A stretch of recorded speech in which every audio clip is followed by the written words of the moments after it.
अस्सलाम वालेकुम, this is Afroz Umar, student of university of Peshawar, social work department. आज का हमारा जो टॉपिक है वो है कोग्निटिव थ्योरी। कोग्निटिव थ्योरी क्या है, इसकी हिस्ट्री में हम बात करने वाले हैं और इसकी फंक्शन के बारे में हम बात करने वाले हैं। सबसे पहले हम इसकी हिस्ट्री के बारे में बात करते हैं कि कोग्निटिव थ्योरी की हिस्ट्री क्या है। अल्बर्ट बेंडोरा, इन्होंने 1986 में ये थ्योरी डेवलप की गई और इस थ्योरी को हम लेटेस्ट थ्योरी भी कह सकते हैं क्योंकि ये 20वीं सदी के बिल्कुल एंड में डेवलप की गई। यह थ्योरी बहुत ज़्यादा फेमस है और इस थ्योरी को बहुत ज़्यादा अहमियत हासिल है आज की दौर में। अब देखते हैं कि कोग्निटिव थ्योरी में क्या क्या चीज़ें हैं। इस थ्योरी के मुताबिक लर्निंग का बहुत ज़्यादा कंट्रीब्यूशन है इस सोसाइटी का। लोग अपने ब्रेन को यूज़ करते हैं और अपने ब्रेन को यूज़ करके कुछ सीखते हैं। अब इसी तरह कोग्निटिव थ्योरी का एक और नाम है जिसे हम कहते हैं ऑब्जर्वेशनल लर्निंग थ्योरी। जैसा कि ऑब्जर्वेशनल लर्निंग थ्योरी का मतलब ही यही है कि कोई चीज़ हम देख के हम इसको ऑब्जर्व करें और हम उससे कुछ सीख लें, तो इसे हम कहते हैं ऑब्जर्वेशनल थ्योरी। अब इसी तरह इसका एक और नाम भी है जिसे हम कहते हैं सोशल लर्निंग थ्योरी और मॉडलिंग इमिटेशन। अब इन तीनों में से अगर आपको कोई भी एक नाम आ जाए तो आप यही समझे कि ये अल्बर्ट बेंडोरा की थ्योरी ही है। अब हम ये देखेंगे कि अल्बर्ट बेंडोरा ने ये थ्योरी डेवलप क्यों की। अल्बर्ट बेंडोरा ने एक एक्सपेरिमेंट किया एक डॉल पर और उस डॉल का नाम था बोबो डॉल। अब वो एक्सपेरिमेंट क्या था कि एक बच्चे के हाथ में एक डॉल है और उसी तरह की एक सेम डॉल जो टीवी में एक बच्चा है उसके हाथ में भी डॉल है। अब वो टीवी वाला बच्चा जो है अपने डॉल का एक हाथ तोड़ देता है, तो उसको देख के जो सामने वाला बच्चा बैठा होता है वो भी अपने डॉल का एक हाथ तोड़ देता है। अब अल्बर्ट बेंडोरा इस बात को एक्सप्लेन करता है कि अब इस बच्चे ने अपने डॉल का हाथ क्यों तोड़ा। तो अल्बर्ट बेंडोरा कहते हैं कि लोग एक चीज़ को ऑब्जर्व करके सीखते हैं। लोग अपने एक मॉडल बना लेते हैं, उसको देखते हैं और उससे कुछ सीखते हैं।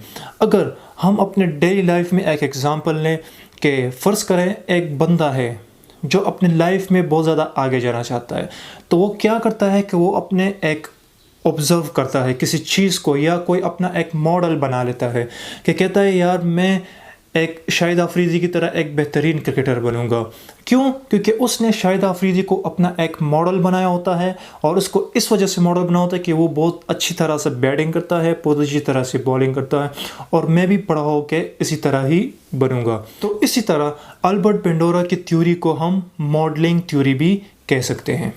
अब ये जो तमाम चीज़ें हैं cognitive theory, observational theory, social learning theory और मॉडलिंग इमिटेशन, इन सब के लिए एक टर्म यूज़ की है जिसे हम कहते हैं विकेरियस। अब विकेरियस क्या है? विकेरियस का मतलब है कि ज़रूरी नहीं कि कोई एक्सपेरिमेंट आपके साथ हो जाए तभी ही आप कुछ सीखें। आप किसी दूसरे को देख के भी कुछ सीख सकते हैं। किसी दूसरे के जितने भी एक्सपीरियंस है, किसी कोई दूसरा आदमी है उसके बहुत ज़्यादा एक्सपीरियंस हुए अपनी लाइफ में या उसके साथ बहुत ज़्यादा कुछ एक्सीडेंट्स हुए हैं, तो आप उससे भी कुछ सीख सकते हैं। फॉर एग्ज़ाम्पल क्लास में एक बच्चा है जो बहुत ज़्यादा शरारतें करता है, तो मैडम क्या करती है कि मैम उसे एक थप्पड़ मार देती है।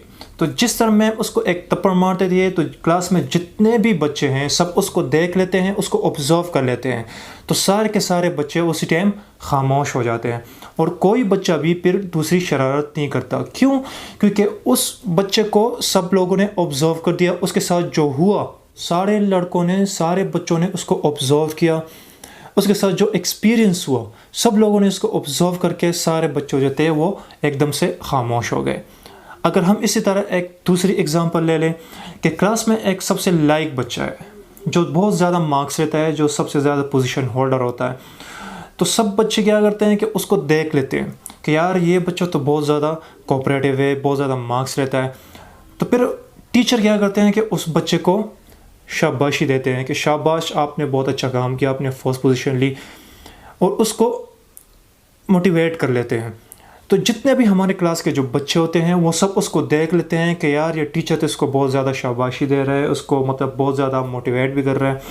तो सारे बच्चे क्लास क्या करते हैं, उसको ऑब्जर्व कर लेते हैं और ख़ुद भी फिर उसकी तरह ही करने की कोशिश करते हैं ताकि टीचर हमें भी मोटिवेट करे, हमें भी शाबाशी दे और इसी तरह हम भी बहुत ज़्यादा आगे जाए। तो ये सब देख के और बच्चे भी मोटिवेट हो जाते हैं। तो ज़रूरी नहीं है कि आपके साथ लाइफ में कोई एक्सपेरिमेंट हो या आपके साथ लाइफ में कोई एक्सीडेंट हो जाए तभी आप कुछ सीखें, बल्कि आप किसी दूसरे बंदे को देख लेते हैं या आपके मुआशरे में कोई ऐसा लोग हो या उसके साथ कोई बुरा काम हो गया हो या उसके साथ कोई अच्छा काम हो गया हो, आप उसको देख के कुछ सीखें, तो इसे हम कहते हैं विकेरियस। अब हम देखेंगे कि विकेरियस में क्या क्या है। जैसे कि हम किसी दूसरे को देख के उसको ऑब्जर्व करके हम कुछ सीखते हैं, तो इसे हम विकेरियस कहते हैं। सो नंबर 1 पे हमारे पास आती है पनिशमेंट। जैसे कि बच्चा, उसको मार पड़ी और लोगों ने, दूसरे बच्चों ने उससे कुछ सीख लिया, तो इसे हम विकेरियस कहते हैं। तो नंबर 1 पे हमारे पास इसके साथ आ जाती है पनिशमेंट। और नंबर 2 पे हमारे पास आती है रीइंफोर्समेंट। और नंबर 3 पे हमारे पास आती है लर्निंग। तो ये सारी चीज़ें जो आज हमने इस टॉपिक में पढ़ी, तो ये विकेरियस इन सब में शामिल होती है। अब फ़र्ज़ करें, अगर मैं आपको एक एग्ज़ाम्पल दूं कि आजकल की लाइफ में हम एक ड्रामा देखते हैं जिसे हम कहते हैं अरतोल। ये ड्रामा बहुत ज़्यादा फेमस हुआ और बहुत ज़्यादा लोगों ने इससे कुछ सीखा भी। बच्चे हों, बड़े हो, जवान हो, फीमेल हो, मेल हो, सब इस ड्रामा को बहुत ज़्यादा पसंद करते हैं, इस ड्रामे को देखते भी हैं। अब अरतुगरुल में क्या है कि लोग वो कुछ करते हैं, वो तलवार से निकालते हैं, जहाद करते हैं और बहुत सी अच्छी बातें करते हैं। तो लोग क्या करते हैं, उसको देख के ऑब्जर्व करते हैं, उससे लर्न करते हैं कि उसमें क्या अच्छी बातें हैं, इसमें क्या बुरी बातें हैं। तो हम उसको देख लेते हैं, हम उससे ऑब्जर्व करते हैं और फिर हम अपनी डेली रूटीन में उसको इस्तेमाल करते हैं। अब अगर हम दूसरी चीज़ की बात करें कि सुपर हीरो मूवीज़ बहुत से लोग देखते हैं, ज़्यादातर बच्चों जो हैं ये बहुत ज़्यादा शौक से देखते हैं सुपर हीरो मूवीज़, स्पेशली मैं भी बहुत ज़्यादा देखता हूँ।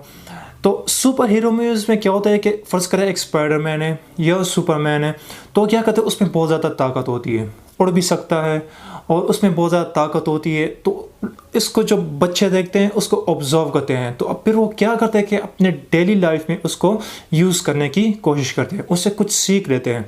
अब नंबर 3 पे जो हमारे पास जो एग्ज़ाम्पल है वो है हेयर स्टाइल। अब हम जब बाहर मुआशरे में, अपनी सोसाइटी में बाहर जाते हैं, हम किसी को देख लेते हैं कि उसके हेयर स्टाइलिंग बहुत ज़्यादा खूबसूरत है, तो कल को हम वही हेयर स्टाइल अडॉप्ट करने की कोशिश करते हैं। हम उसको ऑब्जर्व करते हैं कि यार ये इस हेयर स्टाइल में खूबसूरत लगता है या नहीं, और ये हेयर स्टाइल मैं करूँगा तो मैं इसमें कैसे लगूँगा। अब ज़्यादातर जो हेयर स्टाइलिंग है ये गर्ल्स में बहुत ज़्यादा होती है, क्योंकि गर्ल्स जो होती हैं वो अपनी हेयर स्टाइलिंग पर बहुत ज़्यादा फोकस करती है।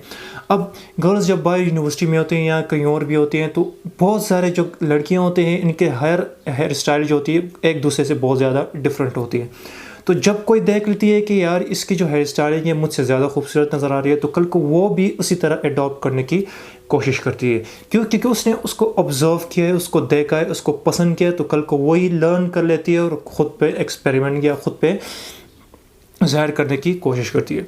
अब नंबर 4 पे हमारे पास जो एग्ज़ाम्पल है वो है कुकिंग। अब कुकिंग जो है ये गर्ल्स बहुत ज़्यादा करती हैं, इनको बहुत ज़्यादा पसंद भी होता है, नए नए डिश बनाने की इनकी बहुत ज़्यादा ख्वाहिश होती है। अब जो कुकिंग होती है, अगर ये सोशल मीडिया पर देख लेती है तो इसको लर्न कर लेती है, उसको देख लेती है, वो कल को वही करने की कोशिश करती है। या अगर वो किसी अपनी सोसाइटी में या कहीं पे चली जाती है या कहीं शादी पे या कहीं अपनी कोई फैमिली में चली जाती है, वहाँ पर कोई ऐसी डिश हो जो उसने पहले कभी भी नहीं देखा हो, तो वो क्या करती है, उसको लर्न करने की कोशिश करती है, उसको सीखने की कोशिश करती है कि कल को वो भी बनाए और अपने जो फैमिली में उनको दिखाए और वो भी उसको टेस्ट करे, उसको सीखने की कोशिश करे। सो गाइज, ये थी आज की topic cognitive theory. I hope इससे आपको बहुत कुछ जानने को मिला होगा। आप नीचे कमेंट सेक्शन में मुझे ज़रूर बताएं आपको यह वीडियो कैसी लगी और आपने इससे क्या कुछ सीखा। Thank you so much and have a nice day.